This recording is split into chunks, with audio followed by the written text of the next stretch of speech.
بسم الله الرحمن الرحيم رب اشرح لي صدري ويسر لي أمري واحلل عقدة من لساني يفقهوا قولي ربي زدني علما ربي زدني علما ربي زدني علما اللهم فقهني في الدين اللهم فقهني في الدين اللهم إني أسألك علما نافعا وعملا متقبلا ورزقا طيبا اللهم إني أعوذ بك من علم لا ينفع ومن قلب لا يخشع ومن نفس لا تشبع ومن دعوة لا يستجاب لها اللهم أرنا الحق حقا وارزقنا اتباعه وأرنا الباطل باطلا وارزقنا اجتنابه بسم اللہ الرحمن الرحیم السلام علیکم ورحمۃ اللہ وبرکاتہ۔ آج ہم انشاءاللہ تعالیٰ سورہ المائدہ سٹارٹ کرنے جا رہے ہیں، اور یہ سورہ المائدہ قرآن کی جو 9 لانگیسٹ سوراز ہیں ان میں سے ایک یہ سورہ ہے، ٹھیک ہے؟ تو لہٰذا اس سورہ کا سمجھنا اس لیے بہت زیادہ ضروری ہے اور بہت زیادہ اہمیت کا حامل ہے، اور بہت ہی ویجیلنٹلی ان کو سمجھنا بہت ضروری ہے، کیونکہ یہ دوبارہ سے یہ وہ صورت ہے جو احکامات پر مبنی ہے، ٹھیک ہے.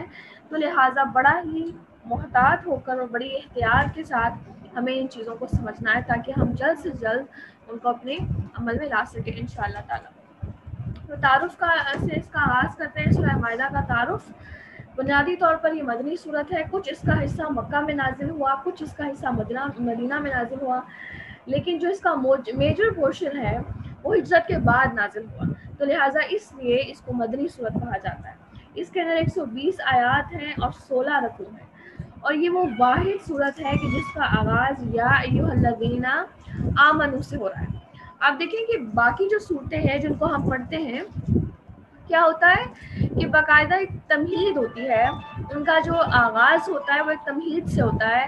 بعض اوقات کیا ہوتا ہے حروف مقطعات ہوتے ہیں، ان سے ایک صورت کو اسٹارٹ کیا جاتا ہے. بعض اوقات یہ ہوتا ہے کہ حروف مقطعات نہیں ہیں تو قسمیں کھا کر اللہ تعالیٰ ایک سٹارٹ لے رہے ہیں سورہ کا. اگر آپ تیسرے پارے کی طرف جائیں جو 30th پارہ ہے، اس 30th پارہ میں تو مضمون ہی ایسا ہے کہ اللہ تعالیٰ نے بہت زیادہ قسمیں کھائی ہیں ڈفرینٹ چیزوں کی، اور قسمیں کھانے کا مقصد کیا ہوتا ہے کہ ان چیزوں کو گواہ بنانا. تو لہٰذا یہ اللہ تعالیٰ کا ایک طریقہ ہے کہ اللہ تعالیٰ تمہید باندھ کر سٹارٹ کرتے ہیں. اب میں بھی ایک مضمون سٹارٹ کروں گی تو میں ڈائریکٹلی یا بلنٹلی سٹارٹ نہیں کروں گی، رادر میں تھوڑا سا ایک فاؤنڈیشن اسٹیبلش کروں گی اور اس کے بعد میں اس کو سٹارٹ کروں گی، ٹھیک ہے. لیکن یہ وہ واحد صورت ہے قرآن کی کہ جس میں ڈائریکٹ مضمون کی طرف آیا گیا ہے، کوئی تمہید نہیں باندھی گئی. یہاں سے اس صورت کی اہمیت کا جو اندازہ ہے وہ لگایا جا سکتا ہے کہ کتنی اہم صورت ہے، ٹھیک ہے جی. اس کے بعد کیا ہے کہ جو قرآن کی سب سے آخری صورت ہے الیوم آیت ہے، قرآن کی جو آخری آیت ہے الیوم اکملت لکم دینکم واتممت علیکم، اس سے آگے جو آیت کنٹینیو ہوتی ہے، یہ جو آیت ہے یہ بھی اسی صورت کے اندر موجود ہے. تو یہاں سے بھی اندازہ ہو رہا ہے کہ یقیناً اس کے اندر ڈوز اینڈ ڈونٹس، حلال اور حرام کا ذکر بہت زیادہ کثرت کے ساتھ ہے. اس کے بعد اس صورت کے بارے میں حضرت عائشہ رضی اللہ عنہ فرماتی ہیں کہ یہ صورت آخری صورت ہے، لہٰذا جو اس میں حلال پاؤ اسے حلال سمجھو اور جو اس میں حرام پاؤ اسے حرام سمجھو. تو لہٰذا یہ جو حضرت عائشہ رضی اللہ عنہ کا قول ہے اس صورت کے بارے میں، یہ مزید اس کی انٹینسٹی کو بڑھا رہا ہے کہ جو اس صورت میں حلال پاؤ اسے حلال سمجھو اور جو اس صورت میں حرام پاؤ اسے حرام سمجھو. تو اس سے یہ پتہ چل رہا ہے کہ اس صورت میں کوئی منسوخ آیت نہیں ہے، ٹھیک ہے. منسوخ کوئی ہمارے لیے ایک نیا ٹرم نہیں ہے. منسوخ کا مطلب ہے کوئی حکم جو نازل ہوا مگر پھر بعد میں منسوخ کر دیا گیا، کینسل کر دیا گیا، مگر اس صورت کے اندر کوئی منسوخ آیت موجود نہیں. سورہ بقرہ میں تھی، آگے بھی ہم نے پڑھی، لیکن اس صورت کے اندر نہیں، ٹھیک ہے جی.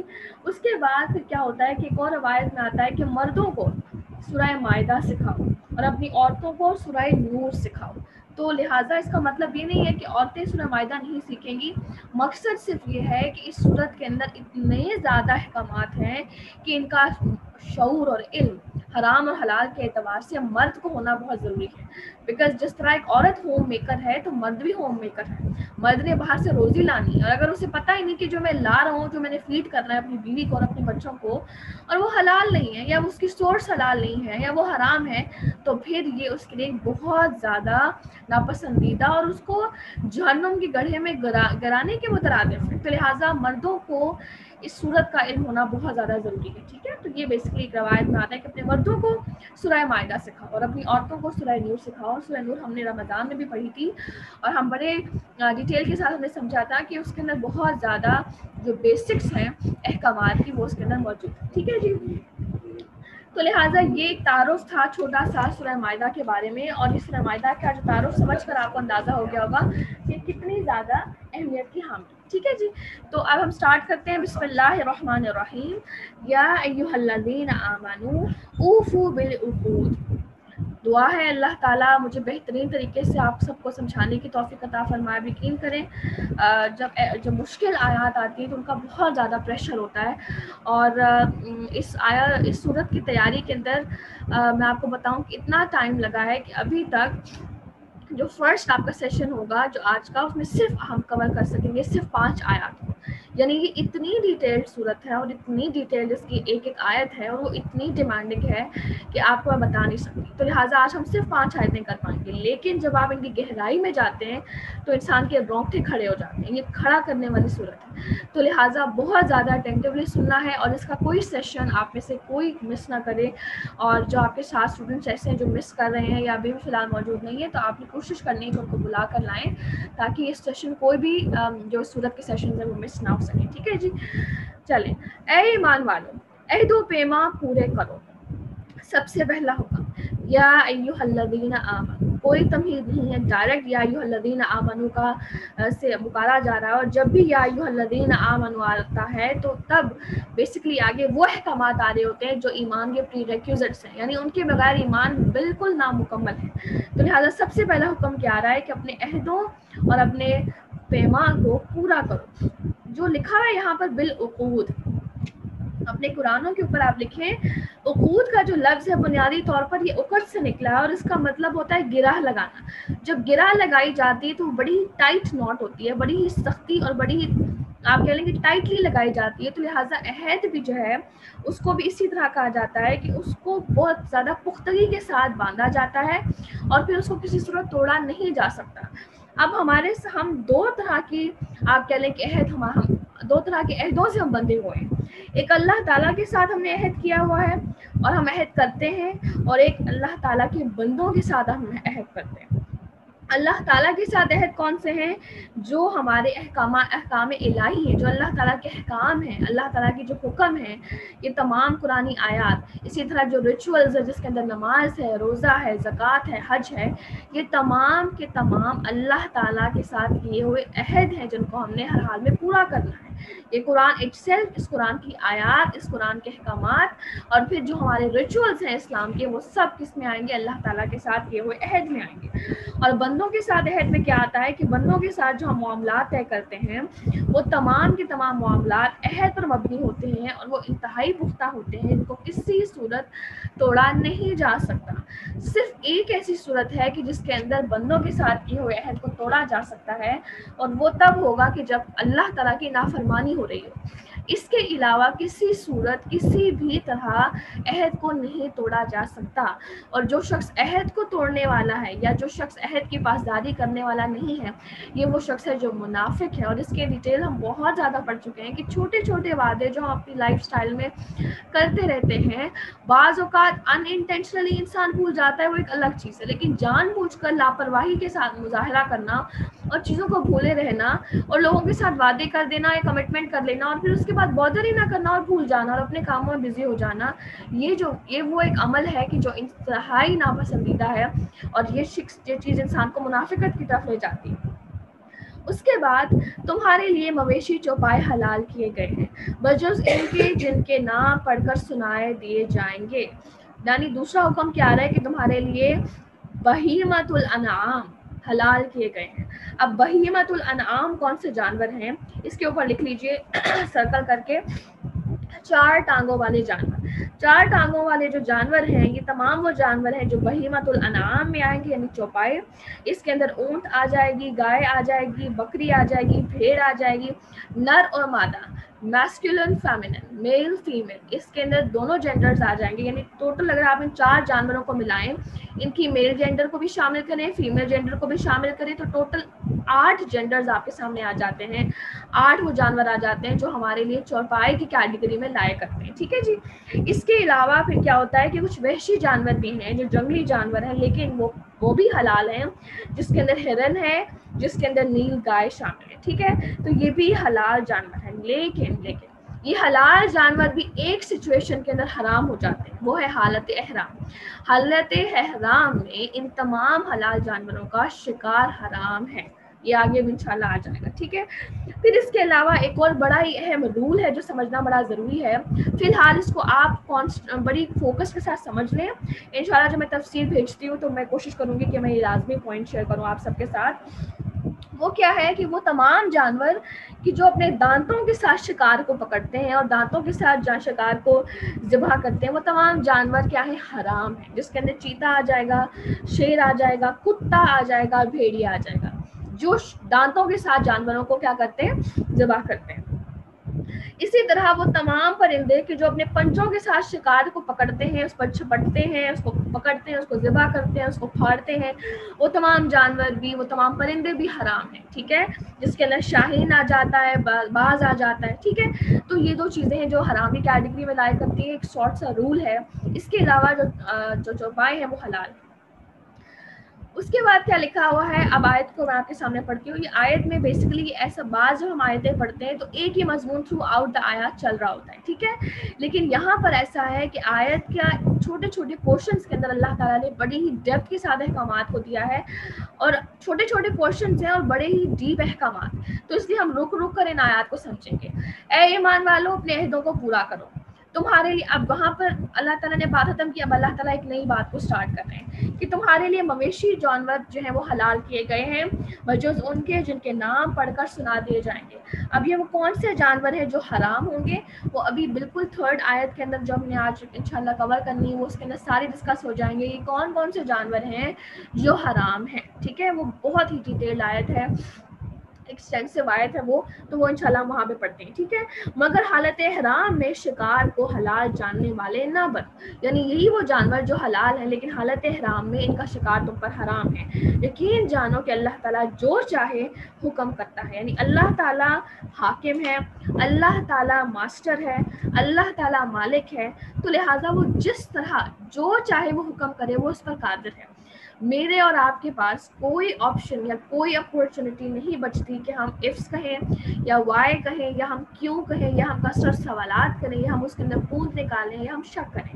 لہٰذا ہمارا اور ایک مومن کا، اہل قرآن اور ایک مومن کا کیا تصور ہونا چاہیے، اس کا کیا رویہ ہونا چاہیے کہ جب اللہ تعالیٰ کا حکم آ جائے تو وہ کہتا ہے سمعنا و اطعنا، کہ اللہ میں نے آپ کا حکم سن لیا اور اب میں عمل کے لیے دوڑوں گا. اور یہی وہ آپ کہہ لیں کہ یہی وہ ایک عادت ہے کہ جس کی ڈیمانڈ ہے کہ ہر حکم پر اللہ تعالیٰ کو کی ماننے والا. اور اسی لیے تو آتا ہے کہ جو مومن ہوتا ہے وہ بائی ڈیفینیشن کیا ہے کہ وہ شخص کہ جس کا وہ اونٹ کہ جس کی نکیل اس کے مالک کے پاس ہو. تو لہٰذا ہماری مثالیں غلام کی طرح ہیں اور ہماری نکیل ہمارے مالک کے ہاتھ میں. وہ جہاں جس طرح ہمیں پھیرے گا ہم پھرنے کو تیار ہیں. سمعنا و اطعنا، ہم نہیں کہہ سکتے کہ کیوں میرے لیے مشکل ہے، آخر کیسے اور ایسے اور ویسے، ہم ایسے ویسے نہیں کر سکتے، ٹھیک ہے. اسی لیے اللہ تعالیٰ نے آیت کا کنکلوژن کس طرح سے کیا کہ یقین جانو کہ یقیناً اللہ تعالیٰ جو چاہے حکم کرنے والا ہے، اللہ تعالیٰ اس پر قادر ہے.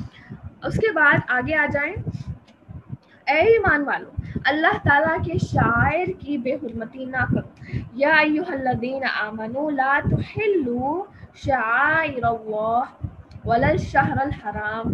یہ اب آگے آ جائے گا، پہلے ہم ایک پورشن سمجھ لیتے ہیں.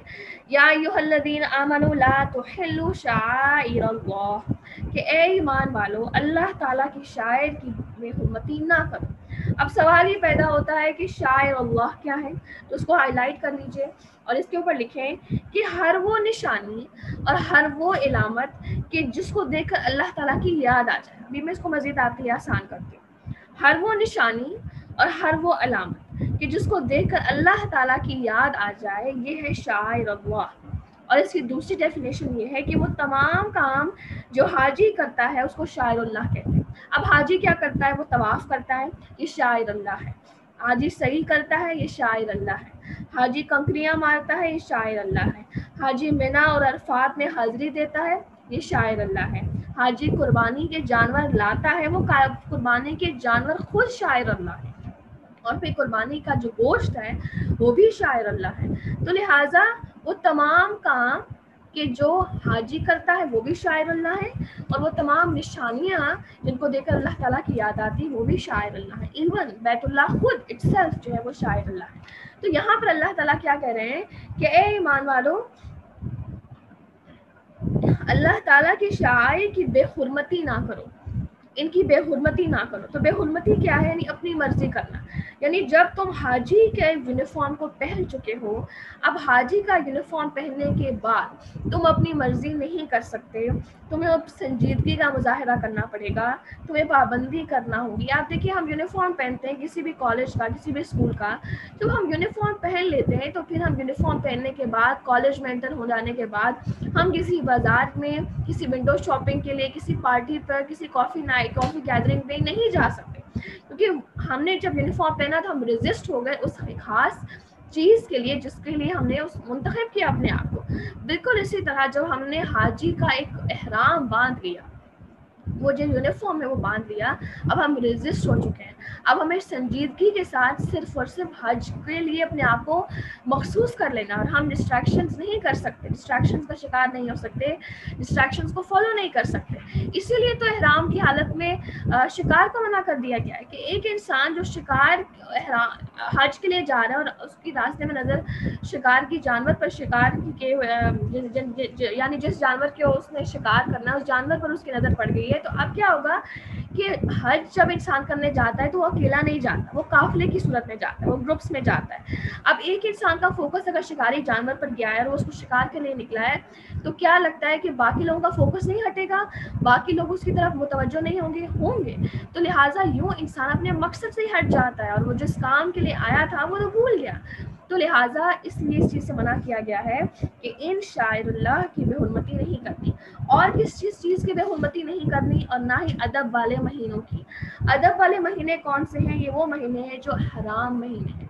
جو حرام مہینے ہیں ان مہینوں کے اندر جنگ حرام ہے، ان مہینوں کے اندر قتل حرام ہے، اور ان باقی مہینوں میں بھی حرام ہے، لیکن ان مہینوں میں تو بہت زیادہ شدت آ جاتی ہے. اور ان مہینوں میں گناہ کی کثرت حرام ہے. یعنی وہ گناہ جو عام مہینے میں اگر ایک گناہ تھا تو وہ ان مہینوں میں 10 گنا بڑھ جاتا ہے، اس کا گناہ، اس کا جو اس کی انٹینسٹی ہے. تو لہٰذا ان گناہوں، ان جو مہینے ہیں ان کی ایک حرمت ہے. یہ کون سے مہینے ہیں؟ رجب، ذی القعدہ، ذی الحج اور محرم.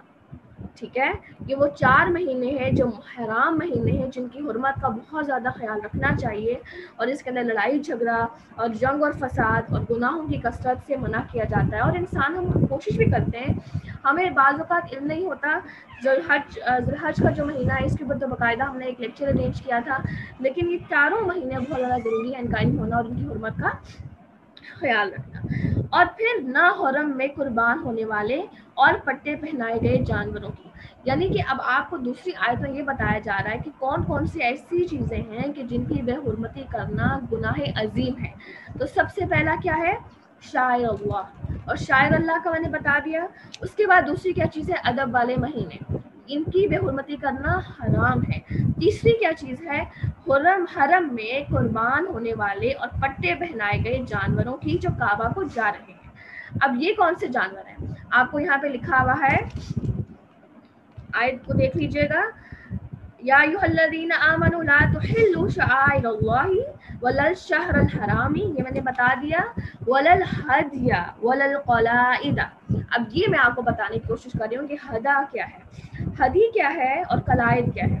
ہدی بنیادی طور پر اس جانور کو کہتے ہیں کہ جو حاجی حرم میں قربانی کے لیے ساتھ لے کر جاتا ہے. ٹھیک ہے، اور پھر کیا ہوتا ہے کہ علامت کے طور پر یا نشانی کے طور پر، یعنی کہ پہلے کیا ہوتا تھا کہ جب حاجی نکلتے تھے، آج تو ہم وہیں سے خرید لیتے ہیں اور قربان کر لیتے ہیں نا، لیکن پہلے کیا ہوتا تھا کہ جب لوگ حاجی جو ہے وہ حج کے لیے جاتے تھے تو وہ جانوروں کو ساتھ لے کر جاتے تھے، اور وہ وہاں جا کر اوبیسلی انہیں ان کو قربان کرنا ہوتا تھا قربانی کا رچول ادا کرنے کے لیے.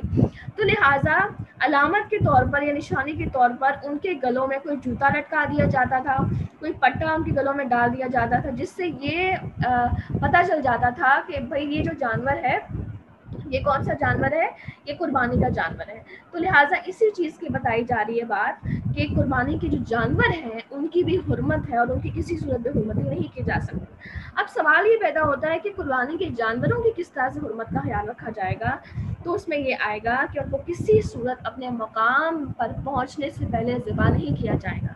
اور ان کا مقام کیا ہے؟ ان کا مقام ہے حرم.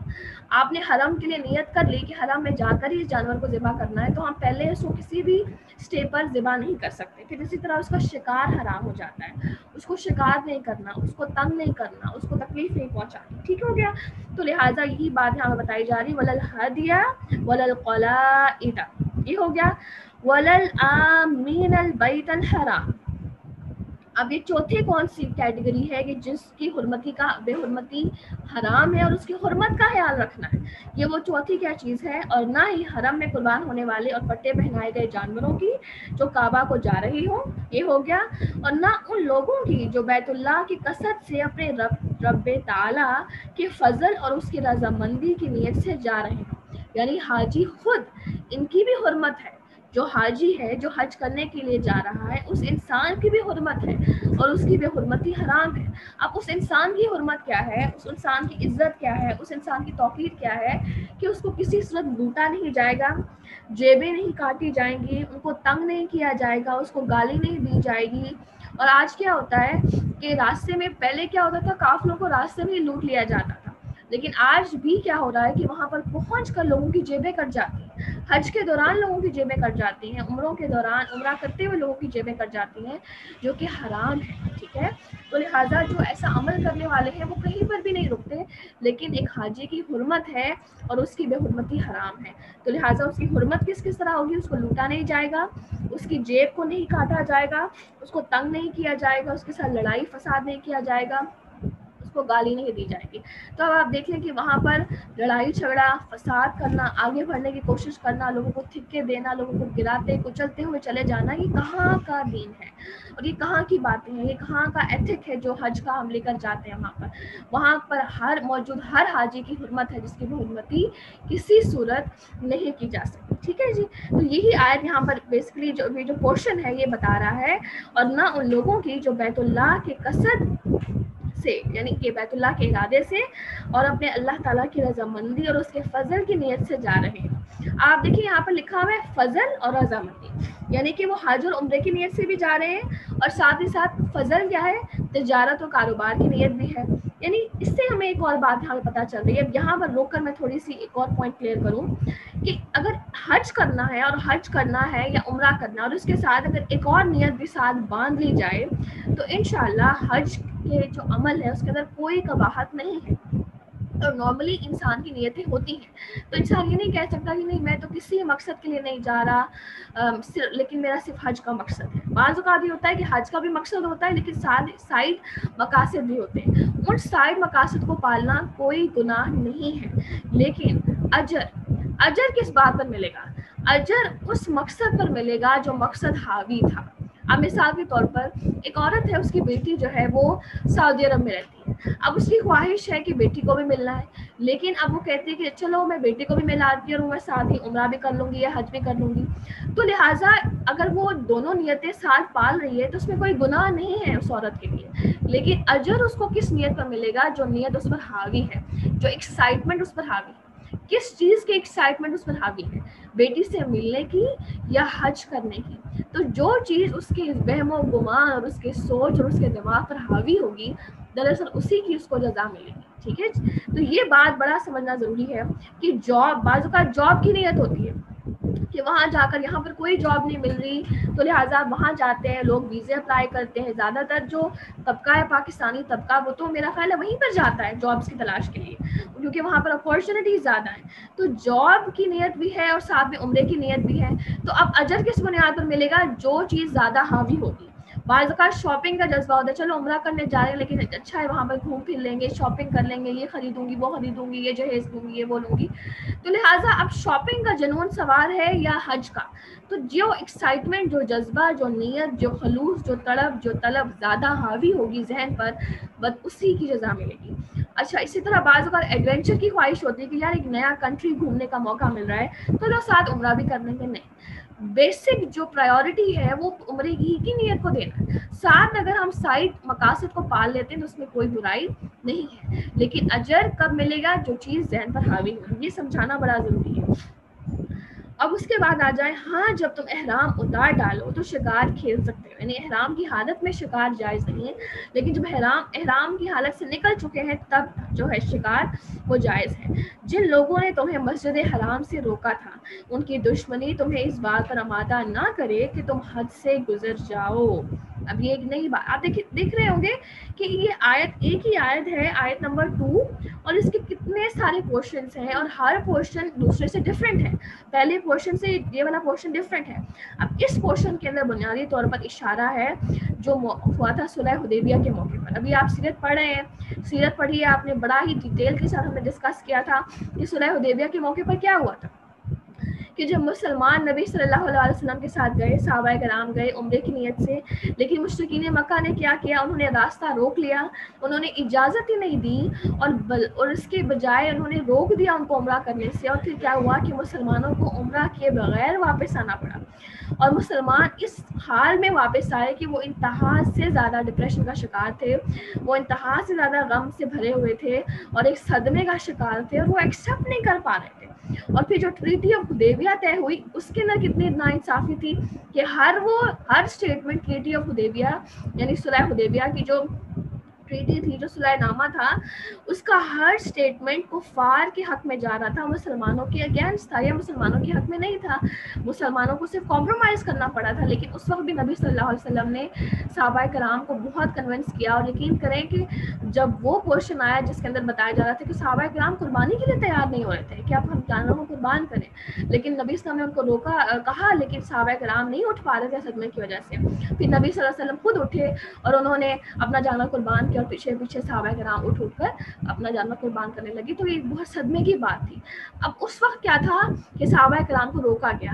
اب جب آج ان کے اختیار میں ہے کہ وہ بدلہ لے سکتے ہیں، فتح مکہ ہو چکا ہے، ان کے اختیار میں سب کچھ، کہ جس طرح ان کے ساتھ مشرکین مکہ نے کیا آج وہ بھی ویسا کریں، تو لہٰذا یہاں پر اللہ تعالیٰ مسلمانوں کی کاؤنسلنگ کر رہے ہیں کہ مسلمان ایسا نہیں ہوتا، وہ برائی کا جواب برائی سے نہیں دیتا، وہ زیادتی کا جواب زیادتی سے نہیں دیتا، وہ ظلم کا جواب ظلم سے نہیں دیتا۔ تو لہٰذا یہاں پر اللہ تعالیٰ وہی بات سمجھانے کی کوشش کریں۔ اسی طرح میری اور آپ کی زندگی میں بہت سارے موقع آتے ہیں کہ جس کے اندر ایک انسان، ایک پارٹی، ایک گروہ کی طرف سے انسان کو اپوزیشن کا سامنا آتا ہے، انسان کو ظلم فیس کرنا پڑتا ہے، زیادتی فیس کرنی پڑتی ہے، لیکن جب ایک ایسا لیول آئے کہ وہ انسان اپنے فٹس پر کھڑا ہو چکا ہے تو پھر اس انسان کو زیادتی کے ساتھ جواب نہیں دینا، اور حضرت یونس علیہ السلام، حضرت یوسف علیہ السلام کی مثال کو زندہ کرنا ہے کہ جس طرح انہوں نے زیادتی کا جواب زیادتی سے نہیں دیا تھا۔ ٹھیک ہے، تو یہی بات یہاں پر بتائی جا رہی ہے۔ ہاں، جب تم احرام اتار ڈالو تو شکار کھیل سکتے ہو۔ اس سے آگے، جن لوگوں نے تمہیں مسجد حرام سے روکا تھا، ان کی دشمنی تمہیں اس بات پر آمادہ نہ کرے کہ تم حد سے گزر جاؤ۔ تو ان کی دشمنی تمہیں اس بات پر آمادہ ہرگز نہ کرے کہ تم اب دوبارہ ان کے ساتھ زیادتی کرو اور ان سے بدلہ لو۔ اللہ تعالیٰ انہیں منع کر رہے ہیں۔ تو اسلام ریلیجن آف پیس ہے، اسلام ہمیں پیس کا حکم دیتا ہے کہ ہر وقت ہم لوگوں کے لیے آسانیاں پیدا کرنے والے ہوں، لوگوں کو معاف کرنے والے ہوں، بھولنے والے ہوں، اور اصلاح اور صلح کرنے والے ہوں۔ بڑی پیاری بات ڈسکس ہوئی تھی جب مجھے آپ یقین کریں کہ ابھی تک وہ چیزیں جو ہم نے گیٹ ٹوگیدر میں ڈسکس کی تھی آج میرے ذہن میں وہ تازہ ہیں، اور وہ موقع پر موقع مجھے وہ چیزیں یاد آتی رہتی ہیں کہ آپ میں سے کسی ایک نے اس پوائنٹ کو ہائی لائٹ کیا تھا کہ احسان بھی تو کوئی چیز ہے نا، کہ انسان احسان کر کے چیزوں کو بھلا دے، اور صلح بہت بہتر ہے، انسان صلح کر دے اور بھلا دے ان چیزوں کو جو اس کے اوپر گزری۔ تو لہٰذا یہ دونوں چیزیں اتنی امپورٹنٹ ہیں کہ یقین کریں وہ بار بار کلک ہوتی ہیں۔ تو اللہ تعالیٰ احسان اور صلح اور معاف کرنے کی درس دے رہے ہیں اس آیت کے اندر، ٹھیک ہے، اس پورشن کے اندر۔ اس کے بعد نیکسٹ پورشن کے اوپر آ جائیں، نیکی اور پرہیزگاری میں ایک دوسرے کی امداد کرتے رہو۔ نیکی اور پرہیزگاری یعنی حرام کام، پرہیزگاری چلے نیکی تو سمجھ میں آتی ہے، پرہیزگاری کیا ہے کہ حرام کو چھوڑنے میں، نیکی کے کاموں کو کرنے میں اور حرام کو چھوڑنے میں ایک دوسرے کی مدد کرتے رہو، ایک دوسرے کو انکریج کرتے رہو، ایک دوسرے کو موٹیویٹ کرتے رہو، ایک دوسرے کے ساتھ تعاون کرو، کمپرومائز کرو، کوآپریٹ کرو۔ تو لہٰذا آپ دیکھیں کہ یہ آیت اتنی ڈیپتھ مانگتی ہے کہ جب میں نے اس آیت کی ڈیپتھ میں گئی اور پھر اساتذہ کا سننا، اور پھر جب اس آیت کی ڈیپتھ مجھے جانے کا موقع ملا تو اس آیت نے لٹرلی مجھے ہلایا، کیونکہ باقی تو چلے حرام چیزیں ہیں وہ انسان سمجھتا ہے، آہستہ سے انسان کو سمجھ آتی ہیں اور انسان کوشش بھی کرتا ہے، لیکن یہ ایتھیکل ویلیوز سے ریلیٹڈ ہے، یہ بہت زیادہ ہم سے ریلیٹڈ ہے، اور میں نے اس آیت کو بہت زیادہ لگا کہ شاید یہ میرے لیے آیت اتری ہے۔ نیکی اور پرہیزگاری کے کاموں میں ایک دوسرے کی مدد کرتے رہو۔ اب یہاں پر ہم تھوڑی دیر رکتے ہیں اور اس پر پاز کرتے ہیں، ٹھیک ہے۔ اب کیا ہوتا ہے کہ بعض اوقات کچھ لوگ ایسے بھی ہوتے ہیں سوسائٹی کے اندر جو نہ تو کوآپریٹ کرنا یا تعاون کرنا پسند کرتے ہیں، اور نہ ہی ان کو پسند ہوتا ہے کہ کوئی ان کے ساتھ ان کو ہیلپ کرے, ان کو اسسٹ کرے, ان کے ساتھ تعاون کرے. یہ جو ایک رویہ ہے, اس رویے سے منع کیا جا رہا ہے. یہ رویہ انتہائی غلط رویہ ہے کہ نہ تو آپ کسی دوسرے کی مدد کرنا پسند کرتے ہیں, اس کے ساتھ تعاون کرنا پسند کرتے ہیں, یا آپ کو اس کی طرف رجحان نہیں کہ آپ اس کی مدد کریں یا کس طرح کریں, اور نہ ہی آپ کو پسند ہے کہ کوئی آپ کی مدد کرے. ٹھیک ہے, اس کی بہت ہی ڈیلی لائف اور بالکل بیسک اگزامپل یہ آتی ہے کہ آپ دیکھیں کہ بعض اوقات ہم جب گیدر ہوتے ہیں, ہماری گیدرنگز ارینج ہوتی ہیں, عید شادیوں پہ ہم گیدر ہوتے ہیں, اچھا عید کے بعد ہماری گیدرنگز ارینج ہوتی ہیں, اس کو آپ کہہ لیں عید کی دعوت کہہ لیں, اچھا اسی طرح عیدوں پہ, زیادہ تر عیدوں پہ ہی ہم لوگ جمع ہوتے ہیں.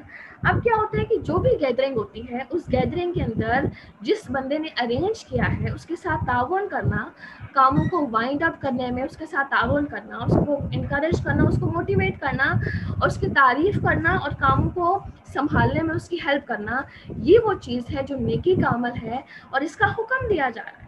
اور یہ وہ چیز ہے کہ جس کی طرف ہمیں ایک دوسرے کو ابھارنا اور اپنے دلوں کو کھولنا ہے. آپ یقین کریں, جب اس پوائنٹ کو, جب یہ پوائنٹ ذہن کو نے کلک کیا اتنا زیادہ کہ میں آپ کو اپنی مثال دیتی ہوں, کیونکہ میرے پاس کوئی حق نہیں ہے کہ میں کسی ایک انسان کو ٹارگیٹ کروں. کہ بعض اوقات انسان کی خواہش نہیں ہوتی کہ وہ کسی کے گھر دعوت پہ گیا اور اب بھی وہ ہیلپ کرائے اور برتن اٹھوائے اور جو میٹ ہے اس کے اوپر سے کپڑا مار دے, یا چاول گرے ان کو اٹھا دے, یا اس کو فولڈ کر کے ایک کنارے پہ رکھ دے.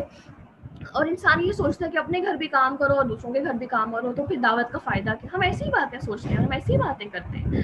یہ کتنا غلط رویہ ہے. اور آپ یقین کریں کہ میری بھی کوئی اس طرف رجحان نہیں ہوتا کہ میں جب کسی کے گھر گئی ہوں تو میں اس کی ہیلپ کروں, یا اس کی تعریف کر دی کھانے کی, یا اس کے ساتھ برتنوں کو اٹھوا دیا, یا اس میٹ کو سیٹ کرنے میں اس کے ساتھ ہیلپ کرا دی.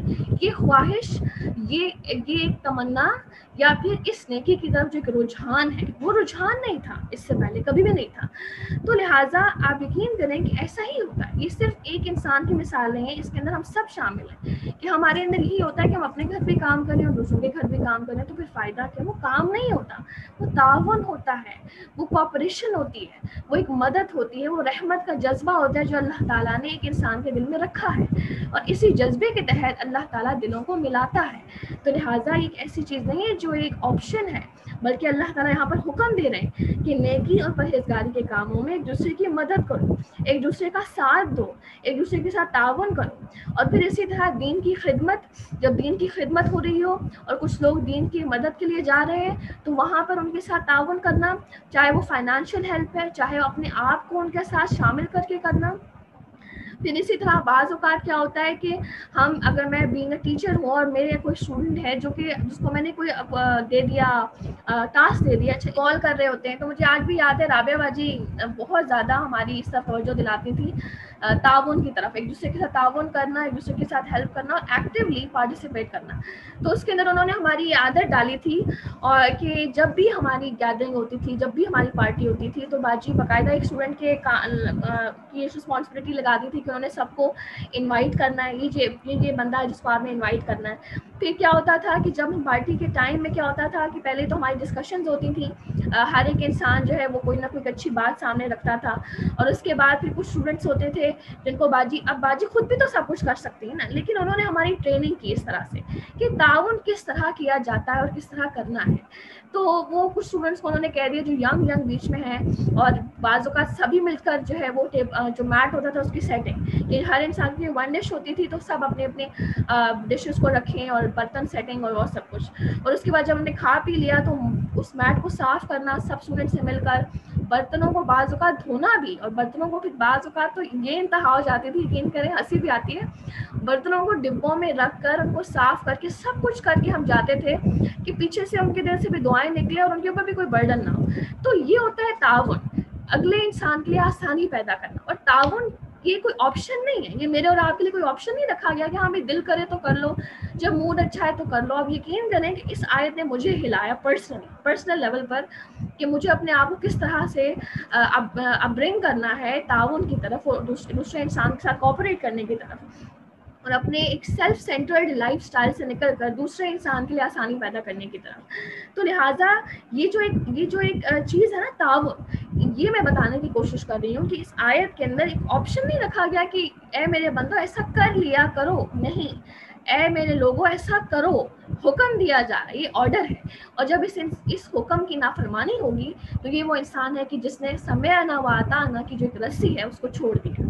ٹھیک ہے، تو لہٰذا میں نے آپ کو وہ تمام صورتیں آپ کے ساتھ شیئر کی جو پاسبل صورتیں ہو سکتی ہیں تعاون کی. اسی طرح بعض اوقات یہ ہوتا ہے کہ صدقہ خیرات کو جمع کرنے کے لیے اعلان کیا جاتا ہے کہ بھائی ہمارا فلاں بیٹی ہے، وہ بہت غریب ہے، اس کی شادی کرنی ہے، تو اس کی شادی کے لیے ہمیں فلاں چیز کی ضرورت ہے، تو آپ جتنا اپنی طرف سے دے سکتے ہیں آپ دیں. تو اب کیا ہوتا ہے کہ لوگ، کوئی انسان جو ہے وہ فائنینشلی ایڈ کر رہا ہے، کوئی انسان جو ہے وہ مشین دے دے، کسی نے کیا دے دیا، کسی نے کیا دے دیا. تو اب یہ کیا ہوتا ہے، یہ تعاون ہوتا ہے. تو ہم کیا کرتے ہیں، ہم ایک دوسرے کو روک رہے ہوتے ہیں، نہیں تم نے کیا دیا، وہ خود بھی تو کر سکتا ہے، وہ دیکھو اس کا بیٹا کماتا، یہ کماتا، وہ کماتا. ہم ایک دوسرے کو روکنے لگتا ہے. نہیں، تو اپنی برادری کے اندر جو امیڈیٹ ہمارے ریلیشنز ہیں ان کے اندر اس چیز کو دیکھنا، ان کے لیے آسانیاں پیدا کرنا، اور پھر صدقہ خیرات جب جمع ہو رہی ہو تو اس کے اندر اپنا حصہ ڈالنا، ان کا ساتھ تعاون کرنا. اور پھر وہ جو کال ہے کہ بھئی یہاں پر صدقہ جمع کیا جا رہا ہے، آپ بھی صدقہ دے دیں، دوسروں کو رغبت دلانا، یہ ہے تعاون. نیکی اور پرہیزگاری کے کاموں میں ایک دوسرے کے ساتھ تعاون کرو. اور دوسرا حکم کیا دیا جا رہا ہے کہ گناہ اور ظلم و زیادتی میں ایک دوسرے کی ہرگز مدد نہ کرو. گناہ میں اور زیادتی میں ایک دوسرے کی مدد نہ کرو، یعنی کسی صورت کسی کے ساتھ مل کر کسی زیادتی یا کسی گناہ کا ارتکاب نہیں کرنا، اس کی سائڈ نہیں لینی، بعض اوقات اس کو سپورٹ نہیں کرنا، اس کو انکریج نہیں کرنا، اس کی ہاں میں ہاں نہیں ملانی، یا اس کے سامنے بیٹھ کر خاموش نہیں رہنا. کیونکہ جب انسان زیادتی میں کسی انسان کا ساتھ دے دیتا ہے وہ سب کچھ پلٹ کر اس کی طرف واپس آتا ہے. یہ دنیا مکافات عمل ہے اور یہ چیز اللہ تعالیٰ دکھاتا ہے. آپ یقین کریں اللہ تعالیٰ نے دکھاتا ہے کہ جب ایک انسان نے زیادتی میں کسی انسان کا ساتھ دے دیا تو اللہ تعالیٰ اس پر وہ جو ایک سچویشن ہے وہ لا کر کھڑی کر دیتا ہے. تو لہٰذا کسی صورت زیادتی اور ظلم کے موقع پر ایک سائڈ پر نہیں ہونا، یا نیوٹرل پارٹی بنے یا پھر حق کی بات کو واضح کرنے والے بنے. کسی ایک کی سائڈ پر نہ رہیں، دونوں کی طرف صلح کی طرف رجحان رکھیں تاکہ اللہ تعالیٰ ہمیں ایسے موقع سے بچا لے کہ وہ صورت ہمارے پر بھی آ جائے. استغفر اللہ. آگے اللہ تعالیٰ کیا کہہ رہے ہیں، اور اللہ تعالیٰ سے ڈرتے رہو، بے شک اللہ تعالیٰ سخت سزا دینے والا ہے. اب چونکہ احکامات بہت سخت ہیں اور پھر کنکلوژن کس بات پر ہو رہی ہے کہ نیکی پر تم نے ہر حال میں ایک دوسرے کے ساتھ تعاون کرنا ہے، برائی میں اور ظلم میں ہر حال میں ایک دوسرے کے ساتھ نیگیشن کرنی ہے، ایک دوسرے کو نیگلیکٹ کرنا ہے. اور یہ تبھی ہوگا جب انسان کے دل میں تقویٰ ہوتا ہے. آپ دیکھیں کہ جب یہ جو ایک انسان ہوتا ہے نا خود غرضی کی زندگی گزارنے والا، سیلف سینٹرڈ انسان، اس انسان کو پرواہ نہیں ہوتی کہ اس کو میری ضرورت ہے، وہ چپ کر کے آئے گا. اگر میری طرح مثال لے لیں، جیسی میری مثال میں نے آپ کو پہلے بھی دی اور مجھے اس میں کوئی شرم نہیں آ رہی، بیکاز بعض اوقات آپ کی کسی برائی سے کسی انسان کی اصلاح ہو جاتی ہے تو وہ بہت بہتر ہے. تو بعض اوقات کھا پی کر اٹھ کے منہ اٹھا کے وہی بات ہے سلینگ لینگویج میں نکل گئے، تو اس میں میرے لیے تو بہت آسانی ہے. لیکن کیا بات ہے کہ جب ایک انسان کے دل میں تقویٰ ہوگا اور نیکی کا شوق ہوگا اور برائی کا خوف ہوگا اور اس بات کی تڑپ ہوگی کہ اللہ آپ مجھ سے راضی ہوں گے، اور آپ کی راضی ہونے کی وجہ سے اگر میں کسی کو سرو کر دیتا ہوں تو اس میں میرے لیے اس سے بڑی بات کون سی ہو سکتی ہے. تو جو تقویٰ ہے بہت بڑا موٹیو ہے نیکی کو کرنے میں اور برائی سے رکنے میں. تو لہٰذا اسی لیے اللہ تعالیٰ نے کہا ہے کہ اللہ تعالیٰ سے ڈرتے رہو، کیونکہ تقویٰ ہی واحد موٹیو ہے جو انسان کو نیکی کی طرف ابھارتا ہے، جو انسان کو تعاون کی طرف ابھارتا ہے، جو انسان کو اس بات سے بھی روکتا ہے کہ ظلم میں نے کسی کا ساتھ نہیں دینا، پھر چاہے وہ میرے اپنے گھر والے ہیں، پھر چاہے وہ میرے اپنے رشتہ دار ہیں، پھر چاہے وہ میرے اپنے بہن بھائی ہیں، پھر چاہے وہ میری اپنی برادری ہے. اور بے شک اللہ تعالیٰ سخت سزا دینے والا ہے. اب اس کے بعد میں نے آپ سے پہلے ڈسکس کیا کہ اللہ تعالیٰ نے حلال چیزوں کا ذکر کیا اور پھر آگے آیت میں کیا تھا کہ حرام چیزوں کا بیان آگے گزرے گا. ٹھیک ہے، وہ آیت ایسے تھی. اب یہاں پر اللہ تعالیٰ نے ڈیٹیل کے ساتھ حرام چیزوں کا ذکر کیا ہے. تم پر حرام کیا گیا ہے مردار اور خون اور خنزیر کا گوشت اور جس پر اللہ تعالیٰ کے سوا دوسروں کا نام پکارا جائے. ہم ایک ایک چیز پر پاز کریں گے اور ہر چیز کو سمجھتے جائیں گے ان کی کنڈیشنز. ٹھیک ہے جی. تم پر حرام کیا گیا ہے مردار، حرمت علیکم المیتۃ. اب اس کے اوپر آپ 1 لکھ لیں اپنی اپنی آیتوں کے اوپر. تم سب پر حرام ہے مردار. مردار سے مراد ہے وہ جانور جو خود مر جائے یا پھر کیا ہوا کہ کچھ کھانے میں کچھ ملا دیا گیا اور اس سے وہ مر گیا، یا بعض اوقات یہ ہوتا ہے کہ اس کو مارا گیا کوئی دور سے پتھر پھینکا اور اس پتھر کے لگنے سے اس کو وہ مر گیا، تو لہٰذا یہ وہ جانور ہے جو مرا ہوا جانور ہے، یہ مرا ہوا جانور حرام ہے، اور تم پر خون حرام ہے۔ والدم، سیکنڈ نمبر 2 اس کے اوپر لگا دیں، دم خون، اس سے مراد ہے بہتا ہوا خون، بہتا ہوا خون انسان مسلمان پر حرام ہے، لیکن جو جمع ہوا خون ہے وہ حلال ہے، جس کے اندر تلی آ جاتی ہے، جس کے اندر کلیجی آ جاتی ہے، ٹھیک ہے جی۔ اور تم پر خنزیر کا گوشت حرام ہے۔ اب خنزیر کا گوشت بھی حرام ہے، خنزیر کی چربی بھی حرام ہے، خنزیر کے بال بھی حرام ہے، اس کی تمام اشیاء حرام۔ گوشت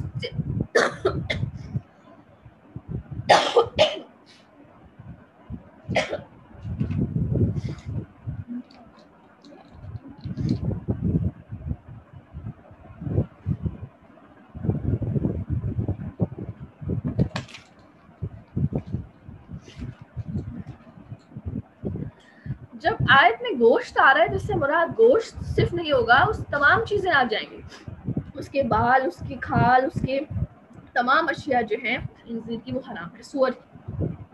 اور اس کے بارے میں ایک ریسرچ میں آتا ہے کہ 1986 کے اندر برٹن میں کیا ہوا کہ 3.7 ملین جو گائیں تھیں ان کے اندر ایک بیماری پیدا ہوئی، میڈ کاؤ۔ اور اس میڈ کاؤ جو بیماری ہے یہ کس وجہ سے پیدا ہوئی؟ جب اس کی گہرائی میں جایا گیا تو پتہ چلا کہ جو گایوں کی جو خوراک تھی اس خوراک کے اندر پگ میٹ شامل تھا، سور کا گوشت شامل تھا، اس کے ایکسٹریکٹس شامل تھے، جن کو کھانے کی وجہ سے میڈ کاؤ بیماری کتنی گایوں میں شامل ہوئی؟ 3.7 ملین۔ اور پھر ریسرچ یہ بتاتی ہے کہ 3.7 ملین گایوں کو جلایا گیا، ان کو ختم کیا گیا، کیونکہ یہ جو میڈ کاؤ ہے یہ بہت ہی زیادہ خطرناک بیماری ہے جو انسانوں کے لیے خطرناک ہے، یعنی باولی سے ہو جاتی ہیں یہ سب چیزیں، جس طرح سے پاگل کتا بھی تو ایک بیماری ہے نا، میڈ ڈاگ، اسی طرح میڈ کاؤ۔ اور یہ کس وجہ سے ہوئی؟ اس خنزیر کی گوشت کی وجہ سے ہوئی۔ اب وہ کیا ریزنز ہیں کہ جن کی وجہ سے اللہ تعالیٰ نے چیزوں کو حرام کیا ہے، یہ ریزنز بھی ہم سائنٹیفکلی ڈسکس کریں گے، لیکن ہر وہ چیز جو حرام ہے اس کے پیچھے بہت زیادہ ڈیپتھ ہے اور اس کا نقصان بہت زیادہ ہے۔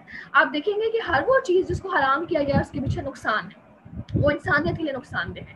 شراب ہے اس کے پیچھے نقصان ہے، جوا ہے اس کے پیچھے نقصان ہے، بے پردگی اگر حرام ہے تو اس کے پیچھے نقصان ہے۔ ہر وہ چیز جس چیز سے اللہ تعالیٰ نے منع کیا ہے اس میں ہمارا ہی نقصان ہے، اور ہر وہ چیز جو حلال کی گئی ہے اس میں ہمارا ہی فائدہ ہے۔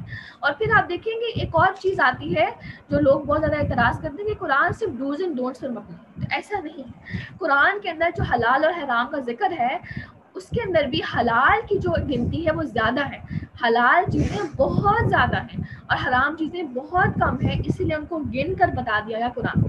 اس کے بارے میں کوئی شک ہی نہیں رکھا گیا کہ ہمیں اس چیز کے بارے میں شک ہے کہ یہ حلال ہے یا حرام ہے، نہیں، ہر چیز بالکل مینشنڈ ہے قرآن کے اندر، ٹھیک ہے۔ اس کے بعد تم پر حرام ہے مردار، خون، خنزیر، ابھی تک 3 چیزیں ہو چکی ہیں، اور جس پر اللہ تعالیٰ کے سوا دوسرے کا نام پکارا گیا، اب یہ چوتھی چیز ہے۔ اب یہ کیا ہے؟ عربوں کے ہاں کیا ہوتا تھا کہ جب بھی وہ کسی جانور کو بت کے نام پر ذبح کرتے تھے تو کیا کرتے تھے کہ وہ جب اس بت کے سامنے اس کو رکھتے تھے اور زور سے پکارتے تھے تاکہ سب کو واضح ہو جائے کہ یہ جو میں بت ذبح کر رہا ہوں یہ لات کے نام پر میں ذبح کر رہا ہوں، یہ منات کے نام پر ذبح کر رہا ہوں، یہ عزا کے نام پر ذبح کر رہا ہوں، یہ ان کے بتوں کے نام تھے، تو لہٰذا بتوں کے نام پر وہ ذبح کرتے تھے جانوروں کو۔ اسی طرح عیسائیوں نے کیا کیا کہ عیسائیوں نے حضرت عیسیٰ علیہ السلام کے نام پر اپنے جانوروں کو ذبح کرنا شروع کیا، اور آج بھی ہوتا ہے، آج بھی ان کے ریلیجن میں ایک ریچول سمجھا جاتا ہے۔ یہودی جو ہیں وہ حضرت عزیر علیہ السلام کے نام پر جانوروں کو ذبح کرتے ہیں، تو مسلمان کیا کرتے ہیں؟ مسلمان بزرگوں کے نام پر جانوروں کو ذبح کرتے ہیں، یہ مکمل طور پر حرام ہے، بلکہ یہ تو ایک شرک کی لان کی طرف بھی چلا جاتا ہے۔ پھر اسی طرح بعض اوقات کیا ہوتا ہے کہ یہ چیز ہمیں سمجھ نہیں آتی کہ بزرگوں کے نام پر جانور کو ذبح کرنا کیا مراد ہے، یہ مجھے بھی چیز آج تک سمجھ نہیں آئی، لیکن یہ جو اسٹیٹمنٹ میں آپ کے سامنے ابھی سیکنڈ اسٹیٹمنٹ ایکسپلین کروں گی، آئی ہوپ کہ اس سے واضح ہو جائے کہ بعض اوقات کیا ہوتا ہے کہ بعض اوقات جانوروں کو کب ذبح کیا جاتا ہے؟ جب کوئی ہمارے اوپر کوئی مصیبت آتی ہے، اس مصیبت کو ٹالنے کے لیے ہم جانور کو ذبح کرتے ہیں، ٹھیک ہے۔